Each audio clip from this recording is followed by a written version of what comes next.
Vous regardez TV Rogers.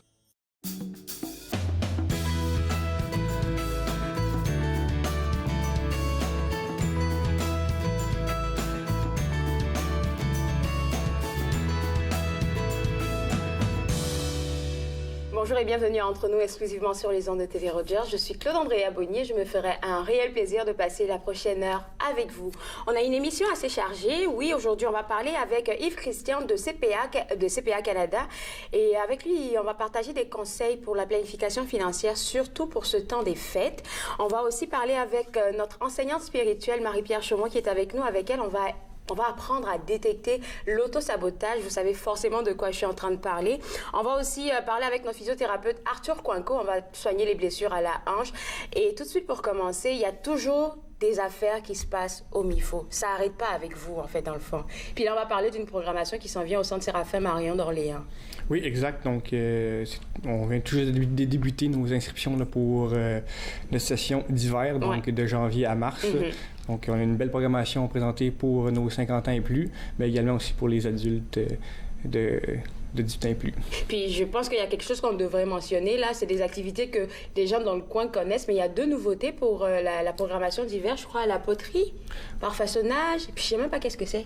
Oui, en fait, au niveau de la poterie, on connaît tous la poterie avec avec la pâte, on va dire, avec de avec l'eau, la pâte, l'argile et tout, et avec le tourniquet. Mm-hmm. Donc là, on pratique la poterie sans taux, parce qu'on n'a pas l'équipement, nous autres, au niveau du MIFO. D'accord. Mais c'est le même principe. Puis on travaille avec les mains, on travaille à monter différents items pratiques à la vie. Donc, par exemple, une théière, un plateau de biscuits, ce genre d'items-là. Et puis, c'est un cours échelonné sur 5-6 semaines. Mm-hmm. Puis, on repart avec le matériel qu'on a confectionné à la fin. Il faut s'inscrire pour pouvoir passer, comme pour faire les cours aux 5 à 6 semaines. Là. Il faut s'inscrire, Oui, il faut s'inscrire avant le 9 janvier. Donc, ça, c'est notre date limite. Je vous dirais qu'il y a déjà beaucoup de cours qui sont déjà presque complet, donc ça se compte quand même assez rapidement. Ouais. Donc, il faut faire vite pour les inscriptions. Alors, les jeux de rôle et les arts d'expression, c'est nouveau aussi? C'est quoi? Oui, ça, c'est une autre nouveauté. On va amener les gens qui ont peut-être de la misère à parler en public ou qui ont moins de confiance en eux. Donc, on les invite à lâcher leur prise durant cette activité-là de 1h30 où le théâtre ou l'improvisation ou les arts visuels vont être mis de l'avant. Donc, les gens ils vont pouvoir exprimer toutes sortes de techniques d'art d'expression pour essayer d'améliorer leur confiance en soi, mais également lâcher leur fou. OK. Olivier, tu me disais que en fait, le Centre Séraphin Marion, c'est vraiment pour les retraités et jeunes retraités, mais il y a la possibilité que monsieur, madame, tout le monde vienne participer parce que c'est une activité intéressante, ça, le jeu de rôle. Oui, exactement. En fait, notre plus grosse programmation est évidemment pour les 50 ans et plus, mais de jour, mais nous autres, on accepte vraiment toutes les personnes qui veulent y participer, des semi-retraités, des personnes qui sont à la maison durant le jour ou qui ont la possibilité d'y participer sont la bienvenue, même s'ils n'ont pas 50 ans.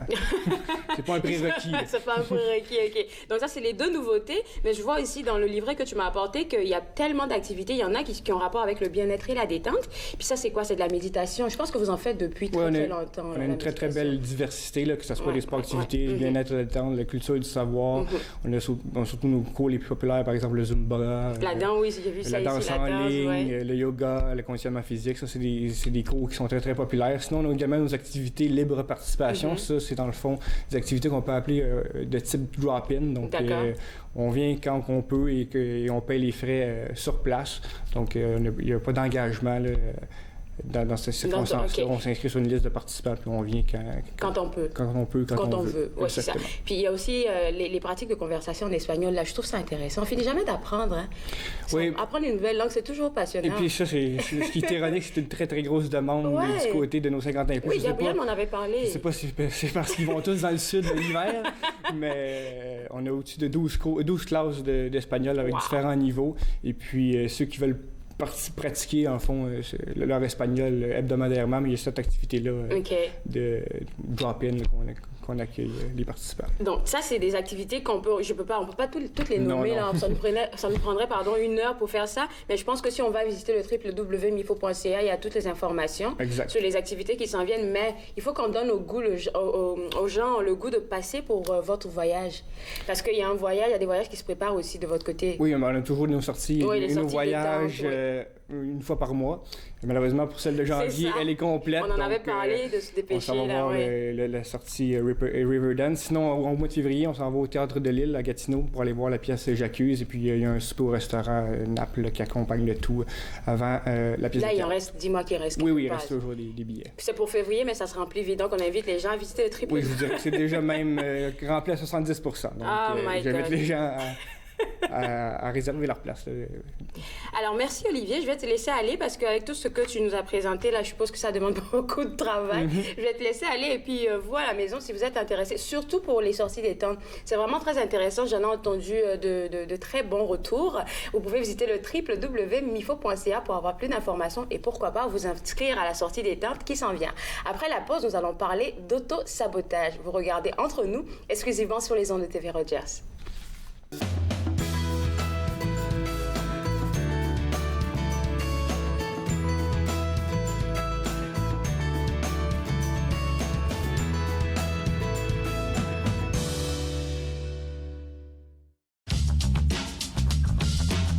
Cette émission est présentée par Télé-Élan. Vous êtes enfin aux commandes. Pour en savoir plus, visitez Rogers.com.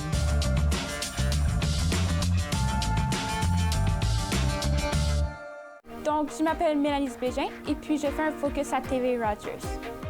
Mes tâches principales seraient régie de plateau, assistante à la réalisation et caméraman, ainsi que graphique.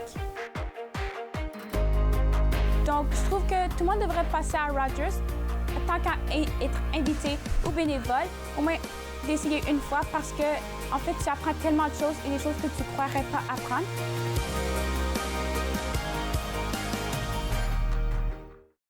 Ce ne sont pas les plateaux lourds ou le rythme rapide qui rendent la tâche difficile. Ce n'est pas le rythme effréné des demandes des clients. Ce n'est pas le patron qui vous demande de travailler un autre quart de travail à cause d'une collègue malade. Ce qui est difficile, c'est quand vous réalisez qu'un client a atteint sa limite d'alcool et que vous devez prendre la décision de refuser de le servir. Refuser de servir de l'alcool, ce n'est pas personnel, c'est la loi. Merci aux serveuses et aux serveurs de l'Ontario qui s'acquittent de leurs tâches difficiles. Nous savons que ce n'est pas facile, mais nous comptons sur vous pour assurer notre sécurité. Pour la première émission de Regard, on présente quelques nominés du Gala Trior, on visite le studio d'art de Marie Léger et on rencontre 2 vétérans de la guerre d'Afghanistan. Regard, jeudi 19h sur TV Rogers.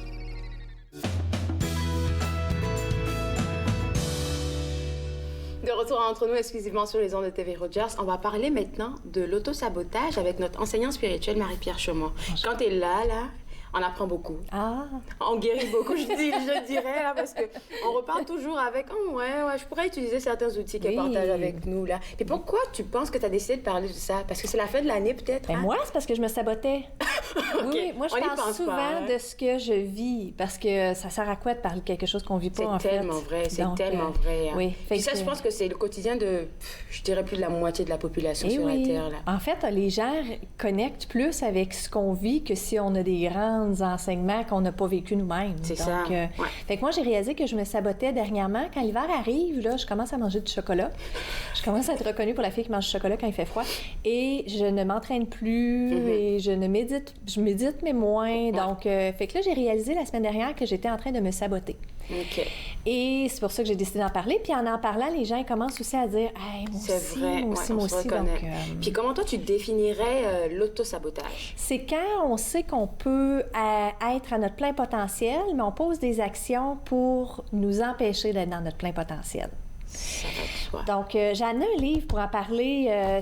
Ça s'appelle « Le Grand Bond ». Il est traduit en français et c'est de Gay Hendricks.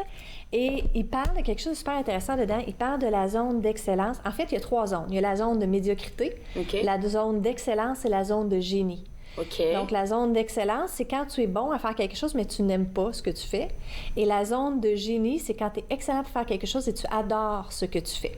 C'est ce qu'on pourrait appeler être en alignement, comme tu nous l'as Exactement. Et donc, souvent, quand on arrive vers la quarantaine, notre zone de génie, si on n'a pas commencé à connecter avec elle, ça nous parle de plus en plus fort parce que dans notre cheminement vers la quarantaine, on prend conscience de plein de choses, puis on réalise, OK, moi, je suis plutôt dans ma zone soit de médiocrité, j'aime pas ce que je fais, puis je suis pas bon dans ce que je fais, ou j'aime pas ça, mais je suis bon. Et donc, l'objectif, souvent, c'est que quand on décide de se transitionner puis aller vers notre zone de génie, notre ego, nos peurs font qu'on se sabote en chemin. Je viens d'avoir un clic tout de suite, là, parce qu'il y a une dame que je suis, puis elle a toujours dit que c'est à partir de ses 40 ans qu'elle a eu un déclic. Elle s'est dit, non, c'est pas la vie que j'ai envie de vivre, là. Puis elle a tout de suite changé, mais elle rayonne de mille feux maintenant. Et voilà. Et les gens, souvent, ils disent, ouais, mais j'ai choisi ce chemin-là, je devrais procéder dans ce chemin-là. Moi, ma mère, elle a changé d'emploi plusieurs fois. Mon père s'est parti en affaires à 45 ans. Donc, c'est souvent vers la quarantaine qu'on se dit, écoute, moi, la vie est courte, finalement, fait que je vais vraiment vouloir vivre une vie en alignement avec mes besoins. Parce que ça parle fort, comme tu dis. On peut plus l'ignorer. À ce point-là, on peut plus l'ignorer.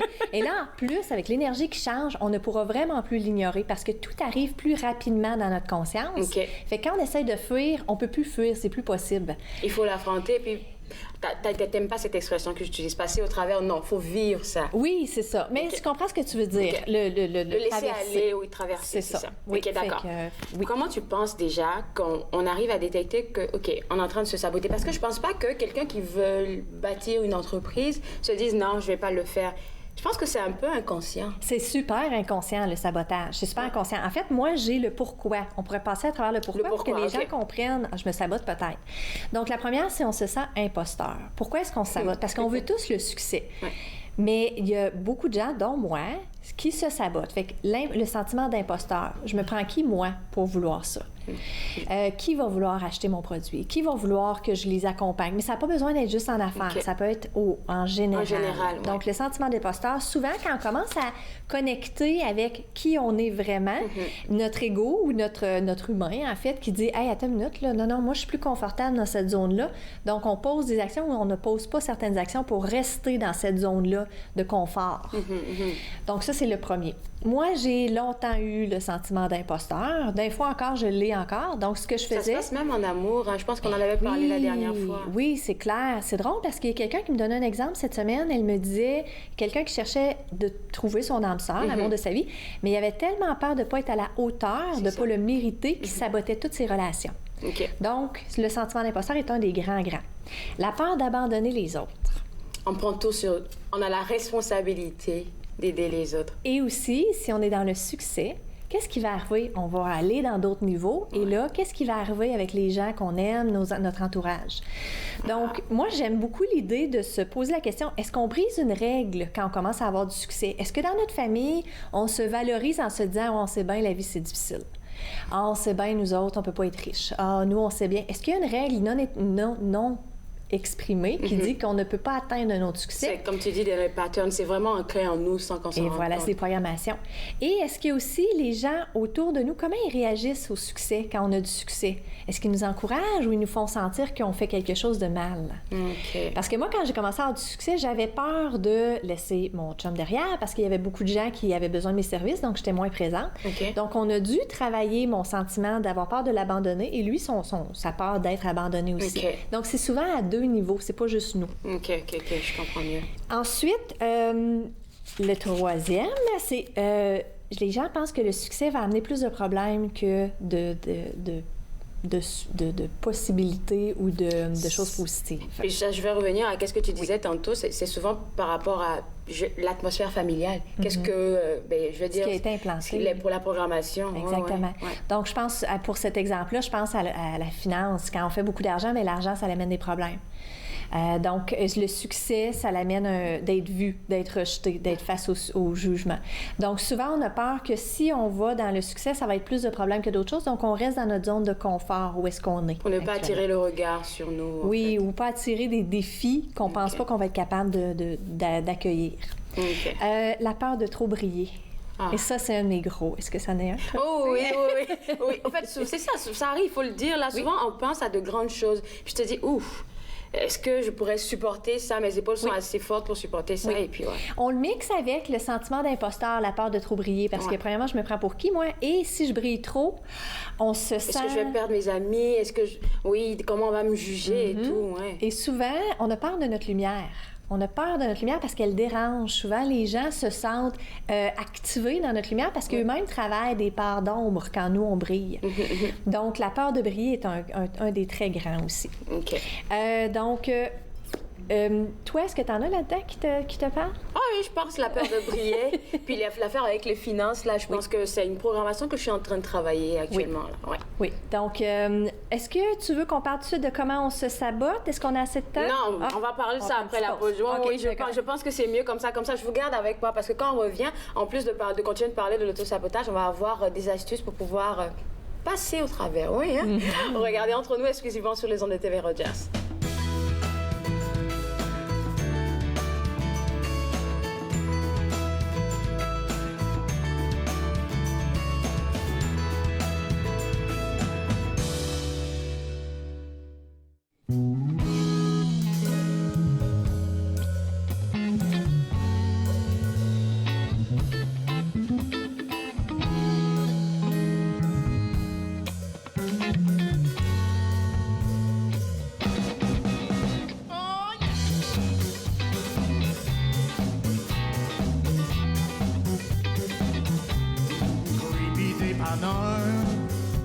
Ouvert 24 heures, tout ce dont tu as besoin se trouve dans ces rangées stockées d'horreur.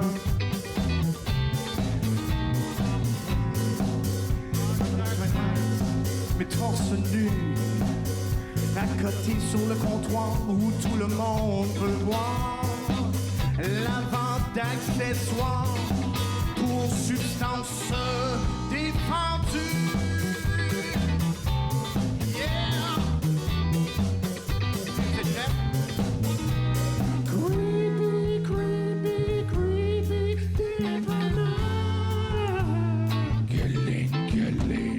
Creepy, creepy, creepy, dépanneur. Puis-je vous aider?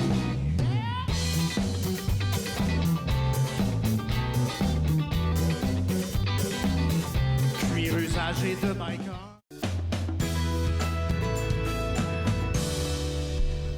De retour à Entre nous, exclusivement sur les ondes de TV Rogers, on parle toujours de l'autosabotage avec notre enseignant spirituel. Et puis là, on a découvert d'où est-ce que ça venait quelque peu. Parce qu'on a peur de briller, on a des programmations qui sont souvent très fausses. Oui, effectivement. On a des idées, des pensées limitatives, donc un niveau de bonheur qu'on peut accéder. Puis quand on accède à ce niveau de bonheur-là, il y a des sonnettes d'alarme qui sonnent. C'est incroyable de penser qu'on vive comme ça. Oui, là. on est tous programmés comme ça. Ah, oui. Okay. Là, on met la bonne nouvelle. Oui, la bonne nouvelle. On finit l'émission comme ça. Il n'y en a pas de bonne nouvelle. Donc, comment savoir qu'on se sabote? Moi, la première affaire que j'ai remarquée, c'est que j'avais des scénarios négatifs qui roulaient en boucle dans ma tête. Donc, disons que j'avais un projet qui m'allumait. Là, après que l'excitation soit passée, j'ai pensé à toutes les choses qui pouvaient mal aller avec ce projet-là. Directement? Oui, comme par exemple mon livre, OK? Quand j'ai publié mon livre, qui va vouloir me publier? Qui va vouloir lire ce livre-là? Mon Dieu, je me prends pour qui, moi? Et là, je ralentissais dans mon écriture, j'étais dans mes scénarios qui étaient négatifs. Okay. Et donc, quand on prend conscience que notre excitation commence à baisser, on doit regarder qu'est-ce qui se passe en ce moment. C'est quoi que je me répète en boucle en ce moment? C'est quoi mon dialogue intérieur? Puis j'ai vu quelque chose quelqu'un qui disait dans une vidéo, parlant de ça, pas de l'auto-sabotage, mais dans ce sens-là, écrire en fait, pour pouvoir visualiser de quoi est-ce qu'on a peur et tout. Je pense que ça aide. C'est très bon. J'avais vu aussi un exemple, quelqu'un qui veut pas se relire peut l'écrire sur un papier journal, parce que tu peux pas relire après, et tu le jettes. Parce que c'est pas de se macérer là-dedans, c'est de juste le sortir. Exactement. Okay. Moi, j'aime beaucoup aussi l'expression, tu sais, quand on dit qu'à la place de dire qu'est-ce qui pourrait mal aller, qu'est-ce qui pourrait bien aller. Okay. Et donc, tu regardes toutes les possibilités puis tu te reprogrammes comme ça. D'accord. OK. Mais c'est difficile, hein, Marie-Pierre? Ça prend du temps, puis ça prend de la patience, se reprogrammer. Puis c'est l'autre affaire, les gens abandonnent très rapidement quand on commence à prendre conscience de notre sabotage. C'est des reprogrammations, ça prend du temps, la reprogrammation. Ça vaut vraiment la peine. Alors, je suis juste en train de penser, par exemple, tu parlais de ton livre, tu es en train de l'écrire, et puis là, du coup, tu penses, parce que c'est du tic au tac, ça. Oui. Je suis qui, moi? Qui pourra me lire? Oui. Du coup, tu essaies directement de changer l'idée, c'est ça? Bien, en fait, moi, quand j'ai des scénarios négatifs ou quand j'ai l'impression que je ne suis pas en contrôle d'une situation, je me pose la question, est-ce que moi, j'ai fait tout ce que je pouvais faire pour que ça se réalise, mon projet? OK. Puis là, clairement, quand je me suis posé cette question-là avec mon livre, non, parce que fallait que je continue à l'écrire, le livre. C'est ça. Clairement. Donc, fait que se poser cette question-là, et ça va aussi avec les inquiétudes constantes. Il y a quelque chose qui ne marchera pas bien. Quand on pense que l'extérieur va bloquer notre projet, c'est une forme de sabotage parce qu'on ralentit, on se dit de toute façon, ça ne marchera pas. Donc, on ne le fait pas. Exactement. Donc, c'est de se poser la question, est-ce que moi, je fais tout ce que je peux? Moi, j'ai des gens qui sont en entreprise qui m'appellent, qui sont en mode panique, et c'est la question qu'on leur pose. Est-ce que toi, tu as quelque chose que tu peux faire à ce point-ci? Si oui, fais-le. Sinon, bien là, lâche prise. Toi, tout ce que tu peux faire, c'est que tu vibres. Tu restes en alignement avec ton projet. Peu importe qu'est-ce qu'il y a d'extérieur. Exactement. Puis je veux faire une petite parenthèse là-dessus, puis je sais qu'il faut que j'aille vite là, parce que je veux pas manquer de temps. OK. Mais c'est pas de se mettre la tête dans le sable puis d'ignorer les problèmes. C'est que quand tu fais face à des défis de vie, tu restes en alignement avec ce que toi, tu veux recevoir. Parce que ta vibration va être en alignement contre peu importe ce qui t'arrive. OK, ça me fait penser à quelque chose aussi que j'ai lu. C'est ne vous inquiétez pas des échecs, mais plutôt inquiétez-vous de ne pas oser. Ah, ben c'est excellent. J'ai vu ça, je me suis dit, mais ça, c'est quelque chose que j'ai gardé en tête là depuis quoi? Ça fait 3 mois que je l'ai vu et puis c'est resté en tête. C'est excellent, effectivement. Parce que tu nous l'apprends aussi, là, quand on vit un échec, en fait, c'est pas un échec, c'est un apprentissage. Toujours. Oui, définitivement. Puis d'accord, comment tu penses que maintenant, on peut essayer de pas contrecarrer, mais de l'empêcher. de l'empêcher d'agir. 2-3 autres affaires Parfait. avant? OK, je vais aller rapidement. Donc, le miroir aussi, si vous êtes dans le jugement envers les autres, c'est parce que vous vous auto-sabotez en n'étant pas présent dans votre corps. Fait que quand on juge quelqu'un... C'est de l'auto-sabotage. Parce qu'à la place de mettre son énergie en soi, dans ce que nous, on veut créer, on est toujours dans le jugement, on dépense notre énergie ailleurs. D'accord? C'est tellement beau. Ensuite, ne pas accueillir. Quand quelque chose se présente à nous, on dit non. Donc, la difficulté à recevoir, c'est de l'auto-sabotage. Donc, dites oui aux opportunités. Accueillez, parce que si vous accueillez pas, vous êtes dans l'auto-sabotage. Et puis, quand on parle d'opportunités, là, j'aimerais qu'on revienne à la plus petite affaire. Tu as parlé aussi, dans ton livre, tu en parles, et puis il faudrait que les gens aillent le chercher. Tu parles des compliments. Apprendre à accepter les compliments, c'est quelque chose. Exactement. À la place de dire « ma robe est en vente » quand quelqu'un vous dit « vous avez une belle robe », tu dis « merci ». On en avait parlé la semaine. Arrête de parler. Voilà. D'accord, OK. Donc, je vais rapidement y aller. Toujours être malade. Moi, j'étais toujours malade. C'était une forme de sabotage. Je prenais pas soin de mon corps. OK. Et donc, comme ça, j'avais pas besoin de faire... Tu comprends ce que je veux dire? Oui, donc, ça, c'était un. Jouer petit. Donc, ne pas oser, tu l'as dit tout à l'heure. Oui. Ne pas honorer ses émotions. Fuir. Donc, quand on vit des choses qui sont difficiles, fuir dans notre téléphone, fuir dans l'alcool, dans la drogue, c'est de l'autosabotage. D'accord. Et ne pas honorer ses engagements. Donc, de ne pas être organisé, de ne pas être structuré. Moi, c'était un de mes gros. J'étais très désorganisée. Planification. Et voilà, je ne suis pas innée, ce n'est pas inné pour moi d'être planificatrice puis stratégique et tout ça. J'ai dû l'apprendre parce que je me sabotais en n'étant pas bien organisée. Et puis, je pense que la moitié de la population est comme ça. On procrastine Et tous. Caroline de bien, oui. Donc, oui. Fait que quand vous voulez obtenir quelque chose, vous devez travailler dessus régulièrement. OK. Oui. Donc là, tu penses, excuse-moi, Oui, non, combien de minutes tu penses qu'on pourrait prendre pour changer une programmation? Ben, pas 2 minutes, là, je dirais 2 mois.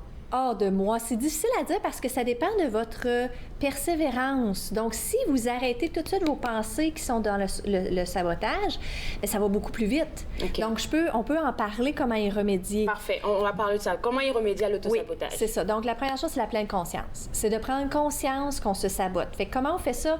Regardez vos objectifs. Est-ce que vous êtes où vous voulez être dans votre vie? Là, on ne se tape pas sur la tête. Là, on est en compassion. On est en compassion. En compassion. On n'est pas là pour la culpabilité.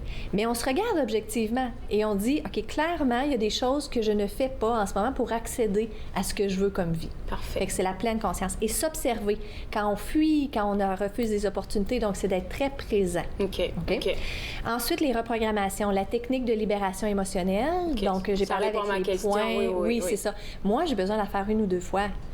Dans la journée? Non, au total. Au total? Parce que le cerveau arrête tout de suite de faire le lien neuro.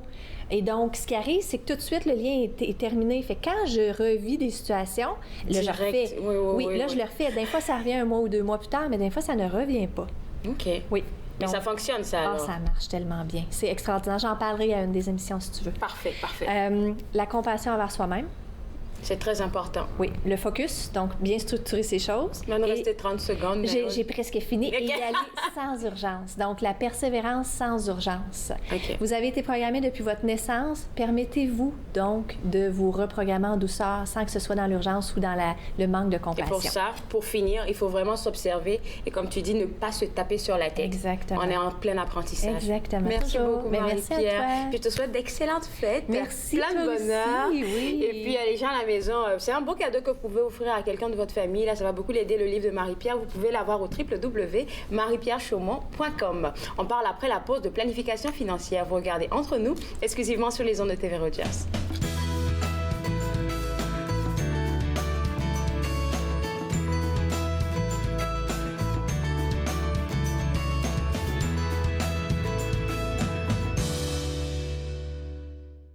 Jamais trop tôt, jamais trop tard.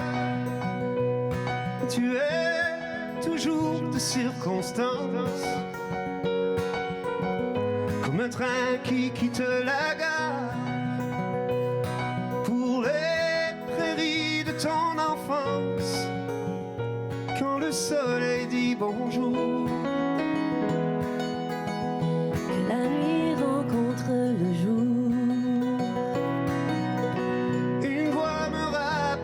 toujours que peu importe les détours, avec tes yeux de lucide star, tu iras loin, tu iras fort, avec ta voix puis ta guitare, tu n'as jamais cherché la gloire.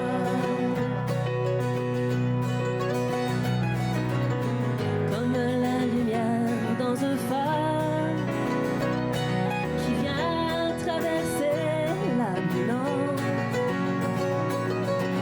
pour que les bateaux le s'égarent la nuit quand la lune est absente.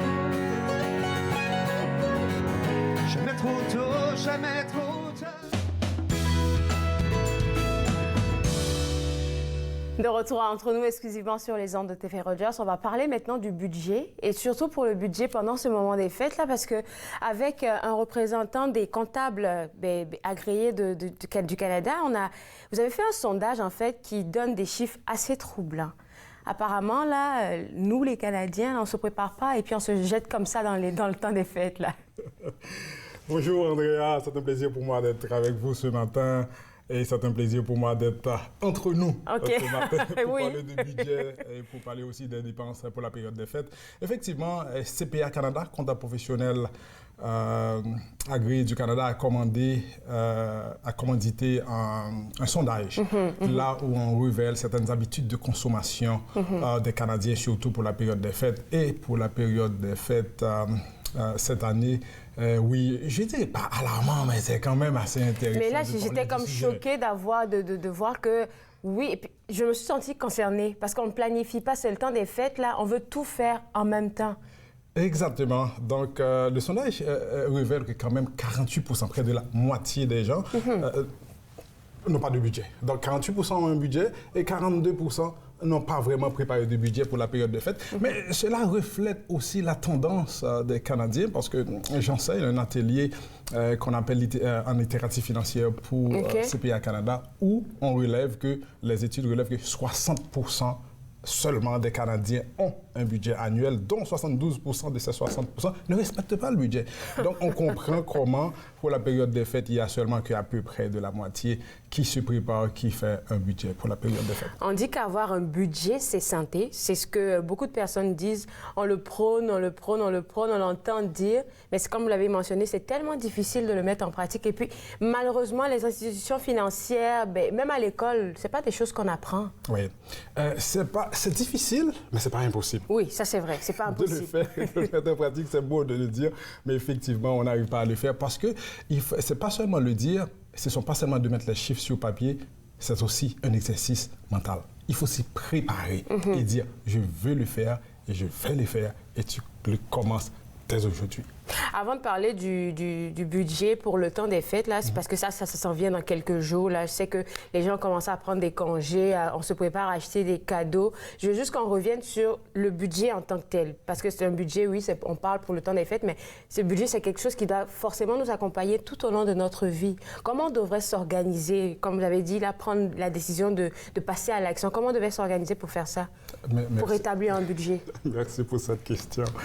Comme j'ai dit, non pas seulement pour la période des fêtes, mais dans votre vie en général. C'est ça. Si vous faites un budget annuel, vous avez plus de chances de réussir et de pouvoir contrôler vos dépenses et ne pas vous endetter. Comment? La première étape, c'est de se préparer mentalement. Parce que c'est un changement d'attitude, c'est un changement de fonctionnement. Il faut te dire que je veux le faire et je vais le faire. Mais aussi de vous faire accompagner par quelqu'un, semble-t-il, certaines fois. C'est comme pour les gens qui disent je vais arrêter de fumer ou je vais arrêter de faire ceci ou je vais faire cela. Mais quand vous êtes accompagné de quelqu'un pour dire oui, je vais commencer à faire du sport. Mais si vous êtes 2 à 3 à aller ensemble, quand l'un se décourage, l'autre t'encourage. Alors, si tu t'accompagnes, quelqu'un s'accompagne de son conjoint, de sa conjointe, de son meilleur ami, de ses enfants, de son conseiller financier pour vous accompagner. Donc, aussi, maintenant, c'est commencer à mettre sur papier. D'accord. La première des choses, mettre sur papier peut-être pour visualiser. Pour visualiser et dire, prendre conscience de vos habitudes de dépenses, mais aussi prendre conscience de votre situation financière, à savoir c'est quoi mon revenu. Tu le mets sur papier. J'ai un revenu de 60 000 par année. Mais tu dis 60 000, c'est ce qui me vient en main. Mais ensuite, tu commences à identifier vos dépenses. C'est la meilleure façon de contrôler vos dépenses, c'est de les identifier. Parfois, quand vous faites vos dépenses, sans savoir qu'est-ce que vous allez acheter, vous dépassez facilement vos budgets. Mais quand c'est sur papier, vous pouvez visualiser et voir, je peux garder ceci, je peux enlever cela. Et aussi, dans le budget, il faut revenir sur le budget de temps en temps, faire des révisions. Le budget, c'est vraiment des montants sur papier. Ce n'est pas figé, ce n'est pas collé dans le béton. On peut toutefois certainement le modifier ajuster en cours de l'année. Donc, c'est pourquoi il faut le réviser. Quand vous voyez, vous ne respectez pas votre budget, d'essayer de vous ramener dans votre budget. C'est tellement vrai qu'est-ce que vous dites là, parce que j'ai parlé avec un conseiller il y a quelques mois qui disait même que la moindre dépense pour un petit café qu'on achète même au Tim Hortons ou je sais plus, peu importe où là, ça devait être noté. Comme chaque jour, je sais que j'ai droit à un café, c'est quelque chose qui doit être prévu, préparé.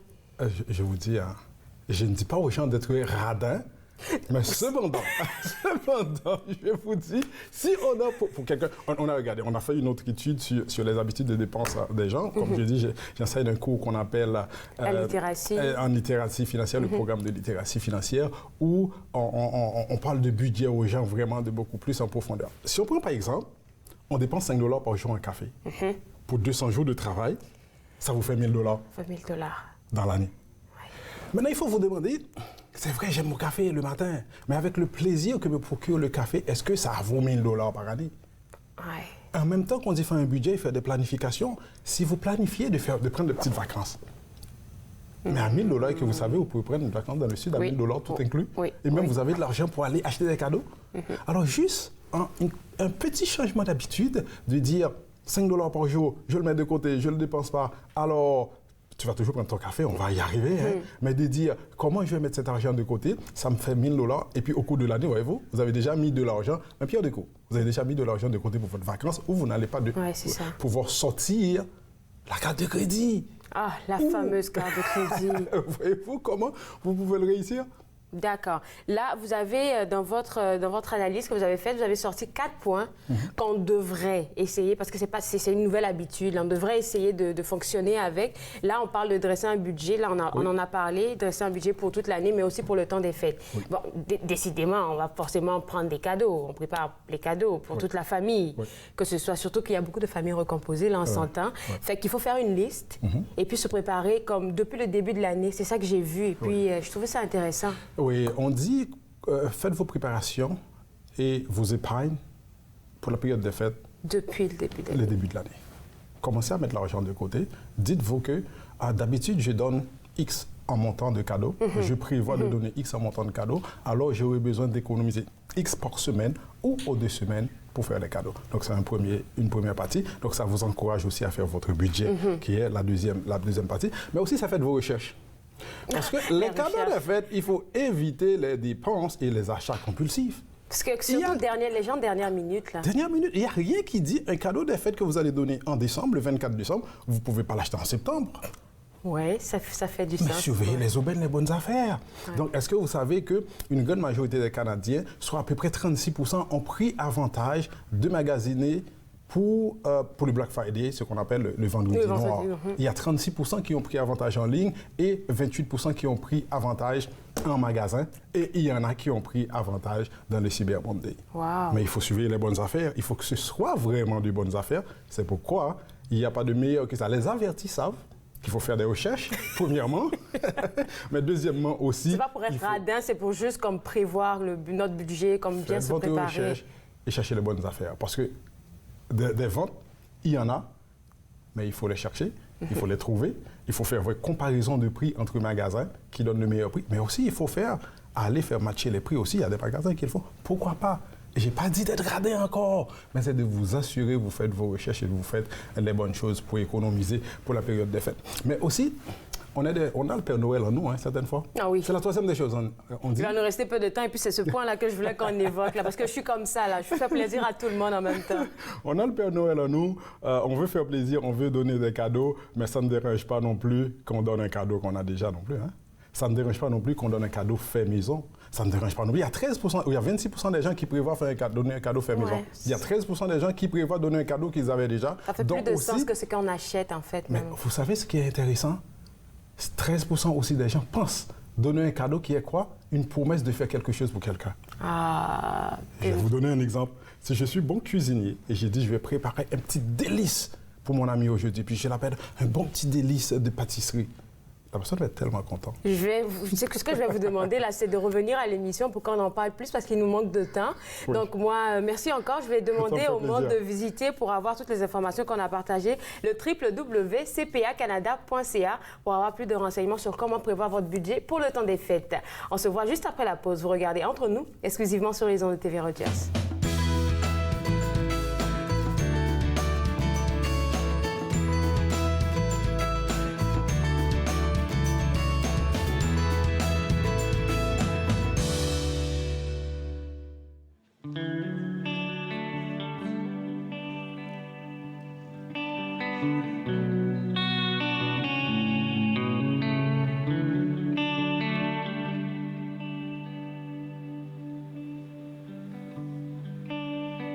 Quand le corps flanche,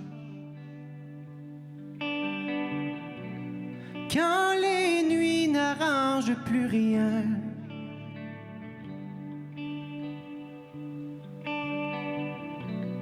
quand je ne trouve plus ta main dans la foule,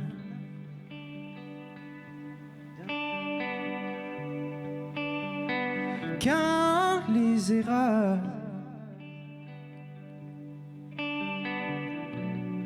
nous épuisent les épaules,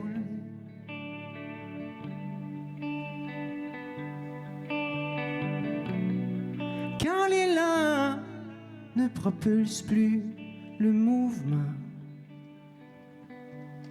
reviens-moi, reviens-moi. Car ici tout se vide et plus rien ne se remplit, tellement que j'en ai donné mon corps.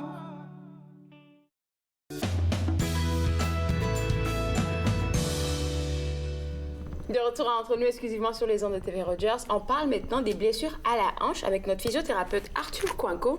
Et puis toujours là, on va avoir un cours d'anatomie. Oui. Ça commence toujours comme ça. C'est toujours comme ça. Oui. Il faut savoir c'est quoi l'anatomie du corps, de la hanche. Hein? Oui. Combien de hanches on a? On en a deux. Ça dépend, hein? Alors, tout le monde a deux hanches, OK? Alors, la hanche, c'est ici. C'est une articulation entre deux os. Alors, ça, c'est le fémur. OK. Ensuite, ici, et c'est le bassin. D'accord. OK. Et c'est comme une bulle dans une fosse, comme ça, un trou. Et les mouvements que la hanche fait, il y a plein de mouvements. Alors, comme flexion, extension, abduction, adduction, rotation externe, interne. Alors, c'est un peu comme l'épaule. L'épaule, exact. Mais ce qui est un peu différent que l'épaule, c'est c'est l'articulation. On a plus de stress parce qu'on mise en charge. OK. À chaque fois qu'on met de ça en charge, à chaque fois qu'on met, on marche, on fait des escaliers, tout ça, ça va mettre de stress. Et aussi, dépendant de la condition même de nous. On s'assoit tout le temps. On s'assoit tout le temps. Oui. Les muscles qui s'attachent autour de la hanche deviennent trop serrés. Si on est un plus âgé, on a de l'ostéoporose, on peut ça touche les personnes plus de l'arthrite. Et avec ce temps-là, quand il neige et il y a la glace, si on a une chute et on a une fracture à la hanche, ça va être un gros problème. C'est très douloureux, ça. Oui. Alors, pour la hanche a deux rôles, un rôle de stabilité et aussi un rôle de mobilité. OK, stabilité et mobilité. Oui, exact. Et pour avoir une bonne santé à la hanche, aux deux hanches, il faut avoir des exercices à faire tous les jours pour avoir une bonne santé, pour stabilité et mobilité. D'accord. OK? Alors, j'ai aussi apporté ça juste pour le monde à savoir comment ça relie aux muscles et à la peau. Alors, ça, c'est le pied ici. On a les deux os, tibia, fibula. Ensuite, ça, c'est le fémur qui s'attache ici au bassin. Et cette articulation ici, c'est la hanche. C'est un peu comme l'épaule. Tu l'avais montré une fois pour l'épaule. Il y a un liquide, non? Ici? Il y a un liquide. Il y a un sac de liquide qui s'appelle une bourse. Oui, exact. Et s'il y a une inflammation à cette bourse, ça peut être une boursite. Ça va causer quelques problèmes. Comme j'ai dit avant, si on a une fracture, il faut faire comme une chirurgie pour réparer cette articulation ici. Puis ça va prendre ça va pas carrément se reconstituer après une opération de même, parce que c'est comme si c'est brisé. On fait juste avec l'opération le replacer, mais. Et dépendant de quelle sorte de blessure, ils vont laisser les métaux là ou l'enlever après. Aussi, on peut voir ici dans ce dessin ici. Un remplacement total à la hanche. Ça arrive à quel moment? Mais si on est trop âgé, si l'articulation est trop usée, si on une coureur de marathon ou on lève beaucoup pendant qu'on était jeune, ou même si on a un problème congénital, on peut avoir des problèmes à la hanche aussi. Oui. C'est gros, qu'est-ce que tu es en train de dire là? Donc, attends, à chaque fois, tu me dis qu'il y a toujours quelque chose qui est connecté, tout est connecté dans le corps. Ça, c'est quelque chose que tu nous apprends. Là, le problème, l'affaire à la hanche, tu as parlé de mobilité et de stabilité. C'est relié à quoi? C'est plutôt le haut du corps ou le bas du corps? Ben, ça, c'est une excellente question, parce qu'il y a des muscles qui joignent la partie supérieure et inférieure. Et ces muscles traversent la hanche.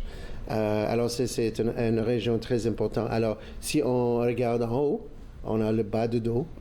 Alors, ça, c'est le bas du dos ici. On a cet os qui est très important, le sacrum. Les os du bassin.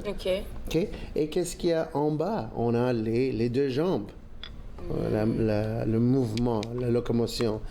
Alors, les muscles qui s'attachent à la hanche en haut aident avec la stabilité. C'est pour ça que le problème de dos, Et parce qu'on reste beaucoup assis, on manque, on perd un peu de cette stabilité. Et les muscles qui s'attachent en bas, ça aide avec la mobilité. La mobilité, la locomotion, la marche. Alors, toutes les muscles, toutes les articulations, les ligaments, les nerfs, même, doivent travailler ensemble. Et c'est pour ça qu'on dit, si tu es assis trop... Tu auras des problèmes à la hanche. Oui, si tu ne... mets-toi un peu debout. Lève-toi. Ou si tu es sur... si tu es debout tout le temps, prends du temps à s'asseoir. C'est assez compliqué ton affaire parce que là, j'imagine que c'est pas seulement les personnes âgées qui sont susceptibles d'avoir des problèmes à la hanche. Et les personnes qui font du sport, par exemple, les gens qui jouent au tennis, sont tout le temps en rotation avec la hanche. Ça peut être dangereux aussi, non? Ça peut être dangereux. Et c'est une autre raison que d'avoir une bonne mobilité ou faire des étirements, des exercices pour le reste du corps va aider avec le problème que le patient présente avec. D'accord, d'accord. Tout est relié, tout est connecté. D'accord. Donc là, maintenant, est-ce qu'il y a des petites blessures à la hanche qu'on peut juste soigner en faisant des exercices pour ne pas arriver à faire une opération de même, là? Toujours comme ça. Alors, si par exemple, on a fait une chute et on se fait mal à la hanche, dans cette partie, on met de la glace. Si on a un bleu... c'est bon, ça va disparaître comme va être... Mais c'est important de toujours consulter parce qu'on ne sait pas qu'est-ce qui se passe dans le corps, non? Exact, pour voir. Mais le moment qu'on manque quelque chose, comme un manque de force, manque de mobilité, manque de sensation, là, il faut aller en urgence ou voir le médecin ou le physiothérapeute juste pour assurer qu'il n'y a pas une fracture. Une dislocation, une séparation de l'articulation. Ça, c'est important. Mais aussi, si tu commences à faire des exercices, tu vas au gym pour la première fois depuis longtemps et tu fais comme des squats ou des presses comme ça, et les muscles ne sont pas habitués à faire ces exercices. Ça, c'est brusque. C'est brusque pour les muscles. Alors c'est comme un étirement. Là, tu mets de la glace ou mettre le chaleur ou essayer de faire les étirements. Je te garde avec moi parce que tu as envoyé comme toute une liste d'exercices qu'on va faire tantôt. Oui. Puis on va le faire après la pause. Oui. Je vous garde avec moi. Vous regardez Entre nous exclusivement sur les ondes de TV Rogers.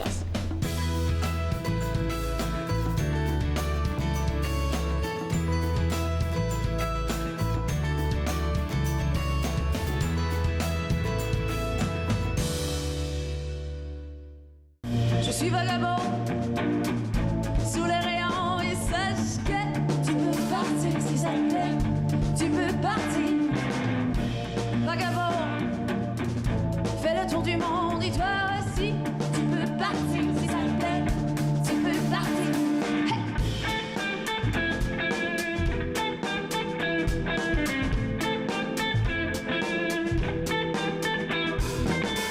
L'idée ce n'est pas qu'il faut fuir. C'est de partager, c'est comme un désir. De voir ce qui se trouve derrière les lignes, dessinées par des cartographes aux intentions bénies. Il sait, ok.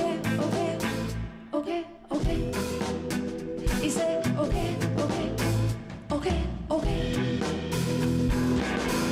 Je suis vagabond sous les rayons et sache que tu peux partir si ça te plaît. Tu peux partir, vagabond. Fais le tour du monde et toi aussi. Tu peux partir si ça te plaît. Tu peux partir.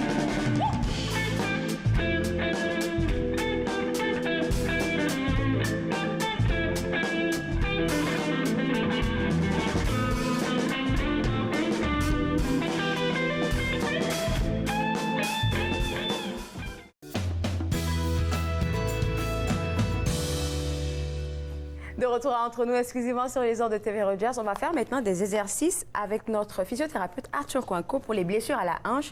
Puis tu as dit que quand tu reçois quelqu'un à la clinique, la première des choses, toujours, on fait une évaluation. Une évaluation. Pour savoir qu'est-ce qui ne va pas. Exactement. OK, d'accord. Tu commences par faire quoi? Normalement, je suis debout, mais je vais rester assis pour te montrer des exercices après. OK. Mais si tu tournes face à moi... OK, comme ça. Oui, la première chose, c'est juste de voir la posture. Je vais mettre mes deux mains comme ça. D'accord. Juste pour voir la hauteur. Parce que ça se peut que... Oui, si tu bascules un côté à l'autre. D'accord. Ensuite, tu tournes vers là. OK, et je mets mon doigt ici et en arrière, juste pour voir si tu bascules un peu vers l'avant. Vers l'avant, Vers OK. l'avant. Mais je dois comparer à l'autre côté. Alors, si OK, je vais tourner, là, je vais donner mon dos aux gens qui nous regardent. Ici OK. et juste en bas. Et il y a un peu de différence entre la droite et la ouais? gauche. Ah, je Oui, savais je pense pas. que ça, c'est un peu plus... Plus par avant. bas. Plus bas. OK. Il y a plus Oh. d'espace ici. C'est dangereux, ça, non? Ça me dit que peut-être il y a quelque chose qui arrive à ton ma côté à droite. À droite? Oui. Je ne sais pas si ça peut t'aider dans ton diagnostic, là, mais j'ai toujours... Ben, pas que j'ai mal, mais je fais toujours des craquements à ma hanche. Ça fait craque, Alors craque. peut-être une instabilité Instabilité, OK. à côté droite. OK. Donc là, Et après l'évaluation. après ça, on fait des mouvements de la hanche. Alors, par exemple, si tu lèves ta Attends, hanche... je vais plutôt retirer mes chaussures, là. Je pense que ça sera plus facile pour OK. pas que je me ramasse ici. Donc, qu'est-ce Juste que je fais? lève ta hanche comme ça. Oui, parfait. OK. Et en arrière, comme ça. Comme ça. Parfait. Et vers moi. Ça, c'est des affaires qu'on peut faire facilement à la Oui, maison. Hein? et vers l'autre côté. OK, comme ça. exactement. C'est un peu comme si je faisais de la danse classique. Oui, exact. C'est ce que tu veux. Alors, si à la fin de faire cette évaluation, je dis, OK, tu as une dysfonction à la hanche droite. Oui. Et maintenant, c'est le temps et un peu d'instabilité. Instabilité, OK. J'aimerais te montrer des exercices à faire. D'accord. Et nous avons une recette ici avec nous. Oui, on a beaucoup à faire aujourd'hui. Tu connais Elvis Presley? Oui. Ça s'appelle le Pelvis Presley, parce qu'en anglais, le bassin, c'est pelvis. OK, d'accord. Alors, en fait, moi, je vais montrer les exercices D'accord, aujourd'hui, que tu oui. dois faire. OK? D'accord. Alors, parce que c'est côté droite, je vais juste... On commence comme ça. On lève le pied. On lève, oui. C'est juste de masser le pied. C'est quoi le rapport Parce avec que la ça aide hanche? avec la circulation dans toute... La circulation toute ta jambe. sanguine? Oui. Donc, juste masser le pied? Oui, juste le masser. Combien de minutes, tu penses? 20 secondes, juste comme ça, 20 à 30 secondes. OK, d'accord. Comme ça. C'est la première chose qu'on fait. C'est quelque chose qu'on peut faire tous les jours à la maison? Oui, OK. ça fait du bien. D'accord. Maintenant, c'est le temps de faire les exercices, on appelle ça isométrique, alors sans mouvement, de renforcer le muscle sans mouvement. Isométrique, d'accord. Ouais. Tu montes ça, là? Oui, moi je monte. Alors, je vais mettre mon pied sur mon talon. OK, le pied sur le talon. Imagine si je presse vers le bas, sur le plancher comme ça. Je le tiens pour 5 à 10 secondes. Je sais pas si j'arrive à mieux le faire. Là, c'est un peu comme du squat. Si tu regardes comme à moi, je vais sentir ici en arrière, au fessier. Oui, je le sens. Oui. OK. Maintenant, l'autre, c'est je mets ma main ici et je pousse vers le haut. Là, je peux pas, je suis pas assise. Oui. OK. Puis là, Comme tu le ça? fais pendant combien de temps? Encore 10 à 15 secondes. D'accord. OK. Alors, maintenant, je vais mettre mes mains comme ça et je pousse à l'extérieur comme ça. C'est un peu comme à la gym, non? Il y a une machine qui fait ça pour les Mais pieds. avec les machines au gym, c'est avec le mouvement. Ça, c'est sans mouvement. D'accord. OK. C'est Isométrique. Mais ensuite, je pousse comme ça. D'accord. Excellent. Ça fait beaucoup de travail. Maintenant... Même quand on ne bouge pas. Même quand on ne bouge pas, tu vas savoir que tu vas sentir le réchauffement. D'accord. Maintenant, c'est le temps à respirer. Parce La que d'avoir respiration aussi? une bonne respiration, c'est très important lorsqu'on fait nos activités quotidiennes. Alors, juste prendre une grosse respiration, de tenir et... OK. Encore. Encore une Ça fois. entre dans le dos. Et comme je t'ai dit avant, les exercices, les deux fonctions, c'est stabilité et mobilité. On a fait des exercices de stabilité. OK. Exactement. Oui, c'est ça. Tu le sens au dos. Excellent. Et pour terminer, on va faire juste comme ça. On lève, on va... De l'autre côté, en fait. OK. Diagonale, comme ça. Alors, tenir. Et comme ça. Et comme ça. Mais c'est pas des trucs qui sont longs à faire. Non, hein. c'est pas long à faire, mais c'est comme de brosser les dents. Si on les fait à tous les jours, à chaque jour, ça serait très important. Et si on fait ça à tous les jours, si on fait des exercices pour aider avec la santé de nos hanches, de nos corps, on va vivre avec beaucoup de plaisir, on va avoir une bonne posture. C'est ça. Une bonne attitude. Mais si on pense toujours au mal ou aux douleurs, là, un accident va arriver. Arriver toujours. On a parlé pour la hanche, on a parlé de stabilité et de mobilité. Oui. Mais tu n'as pas fait allusion à la rotation aussi, parce que la hanche, normalement, là, je pense que ça devrait aussi bouger, non? Oui, exact. Bon, tu as beaucoup de raisons. Alors, on a montré des exercices pour la stabilité et on a fait une évaluation de mobilité. Mobilité avec le pied. Oui, exact. Mais si on veut mettre les deux ensemble pour aider avec leur rotation, mettre la musique, faire la danse, la donc, salsa. on peut danser. Oui. OK, d'accord. Si tu danses... Tu aurais dit ça plus tôt, on aurait mis de la musique, là, on aurait fait ça comme exercice ici. J'avais une passion avant et elle a eu un accident d'auto. Et on a fait, elle avait beaucoup de douleurs. Oui. Et j'ai fait du traitement, thérapie, ultrason, toutes les modalités passives. Et aussi, j'ai essayé de la montrer des exercices. Elle dit non, j'ai trop de mal, je peux pas. Et je trouvais, OK, elle parle un peu d'espagnol. OK. J'avais une idée, j'ai mis la musique, la salsa, on a dansé ensemble, elle sentait mieux. Or, elle s'est vite rétablie, en fait, avec la danse. Oui. Parce qu'elle a aussi gagné la confiance à faire des choses qu'avant, elle ne pouvait pas faire. Parce qu'on a peur, en fait, surtout quand on a vécu un traumatisme, là, que ce soit pour un accident, comme tu as mentionné. Alors, si on a un problème, viens voir le physiothérapeute qui va faire une évaluation et montrer des exercices. Mais pour tous les jours, fais des exercices. Comme ce que tu as montré tout de suite, même, là. Des exercices isométriques, sans mouvement. Va au gym, parle avec un entraîneur, parle avec un professionnel qui sait qu'est-ce qui se passe et puis pour savoir comment on peut t'aider à guérir ça aussi. Là. Et nous, comme physiothérapeutes, nous travaillons beaucoup avec les entraîneurs aussi dans la communauté. C'est clair, Parce que si eux montrent un exercice qui n'est pas bon pour la santé, ben alors, si on a une communication, on peut aider parce que c'est le patient ou le client qui est au centre. D'accord, je te garde avec moi parce qu'après la pause, je vais te tirer une petite question encore là. Je vous garde aussi avec moi, on revient juste après la pause. Regardez Entre nous, exclusivement sur les ondes de TV Rogers.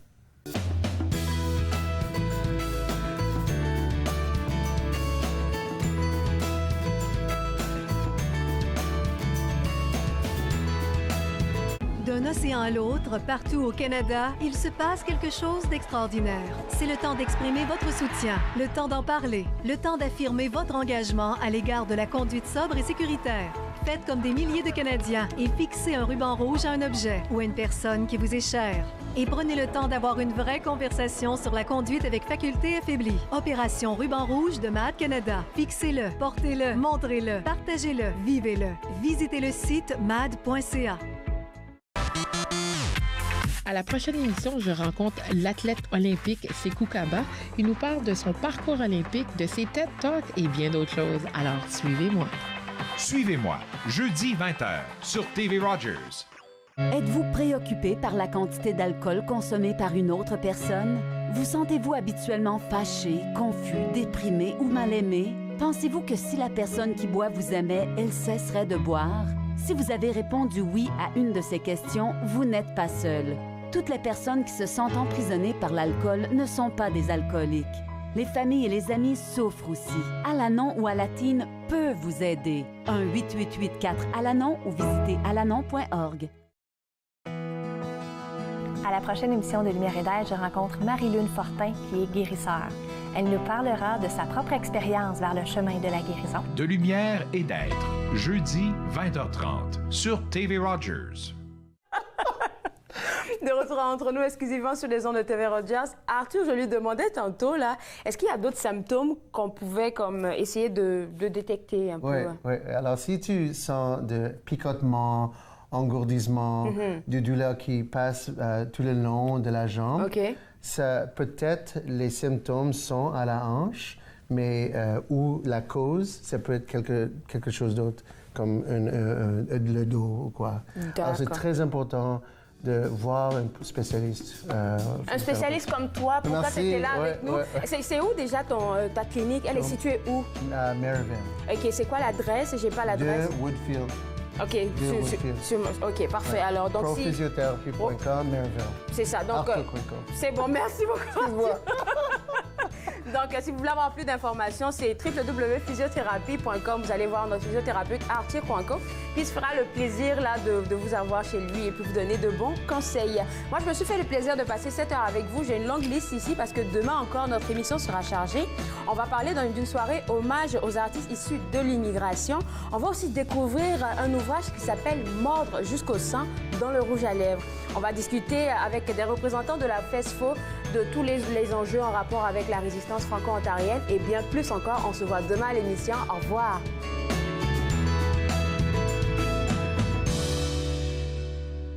Faites-nous part de vos commentaires en composant le 613-521-2323 par courriel sur Facebook et Twitter.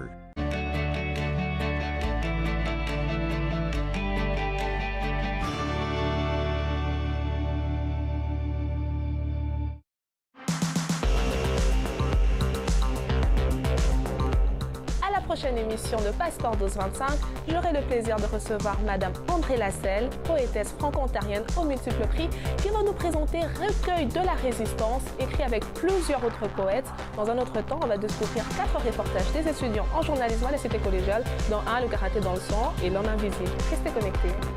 Passeport 1225, mercredi 19h sur TV Rogers. Nous sommes la génération qui avait tout, qui a révolutionné la musique, qui savait comment gagner, et nous savions célébrer. Nous nous sommes unis pour lutter contre la faim chez les enfants. Nous nous sommes unis pour les protéger. Et dans ce monde dangereux, nous devons continuer de les sauver. Même lorsque nous ne serons plus là, en incluant l'UNICEF dans notre testament, nous deviendrons la génération qui a laissé en héritage un monde meilleur. Visitez le unicefleg.ca.